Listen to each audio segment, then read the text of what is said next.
चांदनी का राज। पहाड़ों के दामन में एक छोटा सा गांव था, नूर गांव। यहाँ के लोग सादा मगर खुश थे। गांव के किनारे एक पुरानी झील थी, जिसके बारे में मशहूर था कि जब चांद पूरी आबोताब से निकलता है तो झील का पानी चमकने लगता है और उसमें कुछ अनोखा छुप जाता है, मगर किसी ने कभी हिम्मत ना की कि रात के वक्त वहां जाए।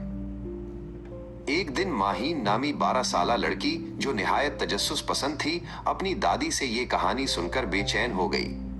दादी ने कहा, बेटी, झील की चमक में चांदनी परी का जादू है। जो इससे मिल ले उसका दिल हमेशा खुशियों से भर जाएगा, मगर शर्त यह है कि नीयत साफ हो। रात को जब पूरा गांव सो गया, माहीन दबे पांव घर से निकली। चांद पूरी रोशनी के साथ आसमान पर जगमगा रहा था। झील के किनारे पहुंचकर वो हैरान रह गई। पानी वाकई चमक रहा था, जैसे चांदनी खुद उसमें उतर आई हो। माहीन ने झुककर पानी को छुआ तो झील में एक हल्की सी लहरें उभरें और अचानक उसके सामने एक नाजुक सी परी नमूदार हुई। इसके बाल चांद की करनों की तरह चमक रहे थे। परी ने मुस्कुराकर कहा, माहीन, तुमने झील का राज जानने की हिम्मत की है। बताओ, तुम क्या चाहती हो?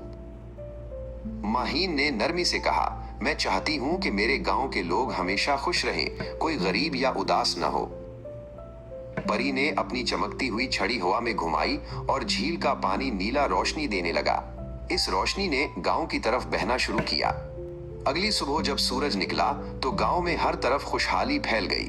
फसलें लहलहाने लगीं, बीमार ठीक हो गए और लोग एक दूसरे से मोहब्बत से पेश आने लगे। परी ने मुस्कुराकर कहा, माहीन, तुम्हारी नीयत पाक थी, इसलिए तुम्हें चांदनी का राज मिल गया। मगर याद रखो, जादू हमेशा नेकी में ही जिंदा रहता है। ये कहकर वो रोशनी में तब्दील हुई और झील के अंदर गायब हो गई। माहीन के चेहरे पर एक इत्मीनान भरी मुस्कुराहट थी। वो जानती थी कि असल जादू चांदनी का नहीं, बल्कि एक नेक दिल का होता है।